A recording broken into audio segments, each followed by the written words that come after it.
വയനാട് ദുരന്തത്തിന്റെ പശ്ചാത്തലത്തിൽ ഇപ്പോൾ മുഖ്യമന്ത്രി മാധ്യമങ്ങൾക്ക് മുന്നിലെത്തുകയാണ്.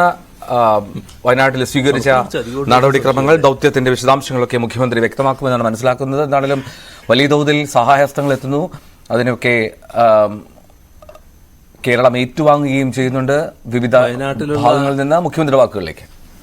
ആ ദുരന്ത ഭൂമിയിൽ രക്ഷാപ്രവർത്തനം അവസാന ഘട്ടത്തിലേക്ക് എത്തുകയാണ്.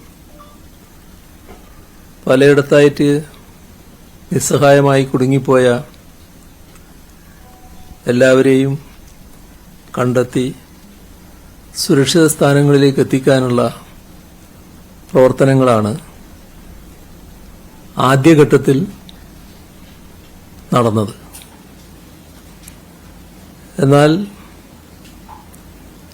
പ്രതീക്ഷ കൈവിടാതെ പരമാവധി ജീവനുകൾ രക്ഷിക്കുക എന്ന ലക്ഷ്യത്തോടെ തന്നെയാണ് എല്ലാ ഘട്ടത്തിലും ആ ടീം പ്രവർത്തിച്ചുകൊണ്ടിരുന്നത്. ജീവന്റെ ഒരു തുടിപ്പെങ്കിലും ഉണ്ടെങ്കിൽ അത് കണ്ടെത്തി രക്ഷപ്പെടുത്താനാണ് സ്വജീവൻ പോലും പണയപ്പെടുത്തി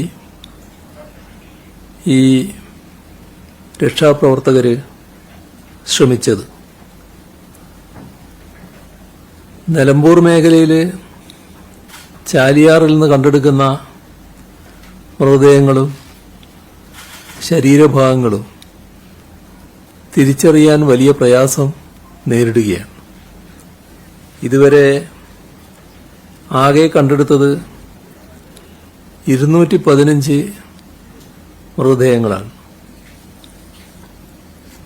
87 സ്ത്രീകൾ, 98 പുരുഷന്മാർ, 30 കുട്ടികൾ. ഇതിൽ 148 മൃതശരീരങ്ങൾ കൈമാറിയിട്ടുണ്ട്. ഇനിയും കണ്ടെത്താൻ 206 പേരുണ്ട്. 81 പേർ പരിക്കേറ്റ് ആശുപത്രികളിൽ തുടരുകയാണ്. 34 സ്ത്രീകൾ, 36 പുരുഷന്മാർ, 11 കുട്ടികൾ. 206 പേരെ ഡിസ്ചാർജ് ചെയ്ത് കഴിഞ്ഞിട്ടുണ്ട്. അവരെ ക്യാമ്പുകളിലേക്ക് മാറ്റിയിട്ടുണ്ട്. നിലവിൽ വയനാട്ടിൽ 93 ദുരിതാശ്വാസ ക്യാമ്പുകളിലായി 10,042 പേർ താമസിക്കുന്നു. ചൂരൽമലയിൽ 10 ക്യാമ്പുകളിലായി 1,707 പേർ താമസിക്കുന്നു. ദുരന്ത മേഖലയിലും ചാലിയാറിലും തെരച്ചിൽ തുടരുന്നുണ്ട്.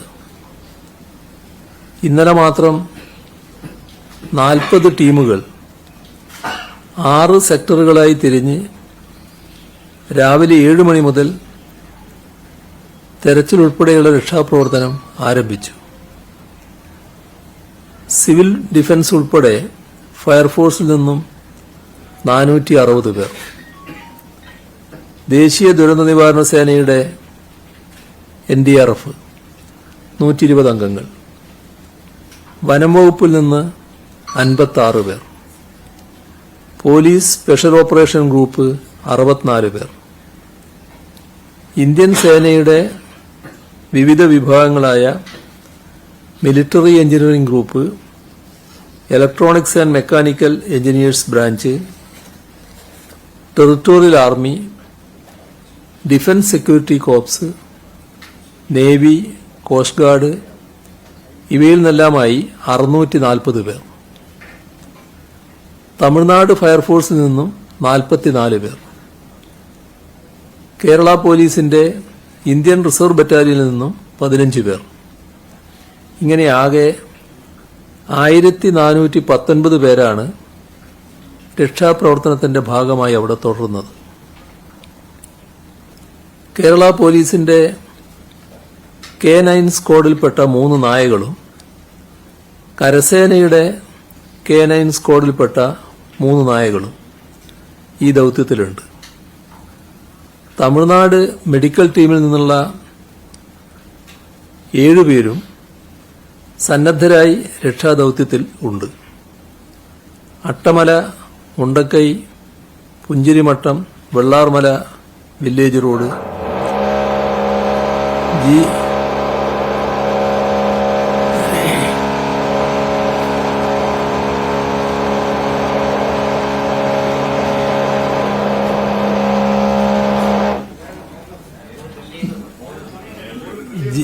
GVHSS വെള്ളാർമല, പുഴയുടെ അടിവാരം, ഇങ്ങനെ സോണുകളിൽ നടത്തിയ തെരച്ചില് ഇന്നലെ 11 മൃതദേഹങ്ങൾ കണ്ടെത്താനായി. തകർന്ന കെട്ടിടാവശിഷ്ടങ്ങൾക്കടിയിൽ ജീവന്റെ അംശങ്ങൾ ഉണ്ടെങ്കിൽ കണ്ടെത്താൻ സഹായിക്കുന്ന അത്യാധുനിക ഉപകരണമായ ഹ്യൂമൻ റെസ്ക്യൂ റഡാർ രക്ഷാദൌത്യത്തിന്റെ ഭാഗമായിരുന്നു. 16 അടി താഴ്ച വരെയുള്ള ജീവന്റെ അനക്കം കണ്ടെത്താൻ ഈ ഉപകരണത്തിന് കഴിയും. കൂടാതെ മണ്ണിൽ പുതഞ്ഞ മൃതദേഹങ്ങൾ കണ്ടെത്താനായി ഡൽഹിയിൽ നിന്നും ഡ്രോൺ ബേസ്ഡ് റഡാർ ഉടനെ എത്തും. പോലീസും നീന്തൽ വിദഗ്ധരായ നാട്ടുകാരും ചേർന്ന് ചാലിയാർ കേന്ദ്രീകരിച്ചും തെരച്ചിൽ തുടരും. കേരള ജനതയെ ഒന്നാകെ വയനാടിനെ കൈപിടിച്ചുയർത്താനായി ഒരുമിച്ച് നിൽക്കുകയാണ്. രക്ഷാപ്രവർത്തനത്തിന് നേതൃത്വം നൽകുന്ന സൈന്യവും ഫയർഫോഴ്സും പോലീസും ഉൾപ്പെടെയുള്ള രക്ഷാസേനാംഗങ്ങൾ, ആരോഗ്യ പ്രവർത്തകർ, KSEB, വനം, റവന്യൂ ഉൾപ്പെടെയുള്ള സർക്കാർ വകുപ്പുകൾ, എല്ലാ പിന്തുണയും നൽകുന്ന തദ്ദേശവാസികൾ, തങ്ങളാൽ കഴിയുന്ന ഏത് സഹായത്തിനും സജ്ജരായ എണ്ണമറ്റ സഹോദരങ്ങൾ എല്ലാവരും ചേർന്ന് സഹായഹസ്തം നീട്ടുന്നു. മനുഷ്യരാണ് നാം ഏവരും എന്ന സാഹോദര്യത്തിന്റെയും മാനവികതയുടെയും പതറാത്ത ബോധ്യമാണ് ഇന്ന് കേരളത്തിൽ മുഴങ്ങുന്നത്.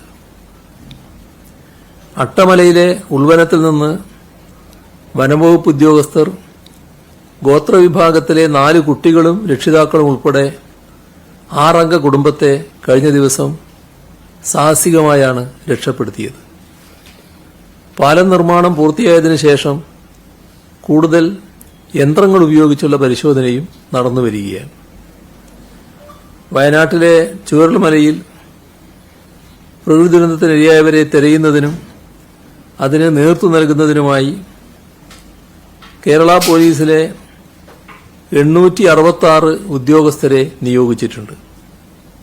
വയനാട്ടിലെയും സമീപ ജില്ലകളിലെയും പോലീസ് സ്റ്റേഷനുകളിൽ നിന്നുള്ള 390 പോലീസ് ഉദ്യോഗസ്ഥരെ സഹായിക്കുന്നതിനായി പോലീസിന്റെ മറ്റ് യൂണിറ്റുകളിൽ നിന്ന് നിരവധി പേരെ നിയോഗിച്ചിട്ടുണ്ട്. കേരള ആംഡ് പോലീസ് 4-ാം ബറ്റാലിയനിൽ നിന്ന് 150 പേര്, മലബാർ സ്പെഷ്യൽ പോലീസിൽ നിന്ന് 125 പേര്, ഇന്ത്യ റിസർവ് ബറ്റാലിയനിൽ നിന്ന് 50 പേര്. തെരച്ചിൽ സംഘങ്ങളിൽ ഇപ്പോൾ ഇവരെല്ലാമുണ്ട്. സ്പെഷ്യൽ ഓപ്പറേഷൻ ഗ്രൂപ്പിലെ 140 പേരും DIGയുടെ ക്വിക്ക് റിയാക്ഷൻ ടീമിലെ 17 പേരും തെരച്ചിലിന് സഹായിക്കുന്നുണ്ട്. മലകളിലും മറ്റും കയറി ദുഷ്കരമായ സാഹചര്യത്തിൽ രക്ഷാപ്രവർത്തനം നടത്തുന്നതിന് പരിശീലനം നേടിയ KAP 5-ാം ബറ്റാലിയനിൽ നിന്നുള്ള ഹൈ ആൾട്ടിറ്റ്യൂഡ് ട്രെയിനിംഗ് സെന്ററിലെ 14 അംഗ സംഘവും തെരച്ചിൽ പ്രവർത്തനങ്ങളിൽ പങ്കെടുക്കുന്നുണ്ട്. ഫയർ ആൻഡ് റെസ്ക്യൂ വിഭാഗത്തിന്റെ സേവനമാണ് പ്രത്യേകം എടുത്തു പറയത്തക്കത്.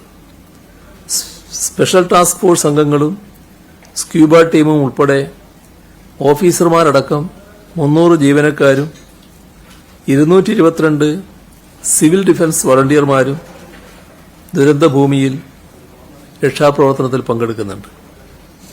ഫയർഫോഴ്സ് നിർമ്മിച്ച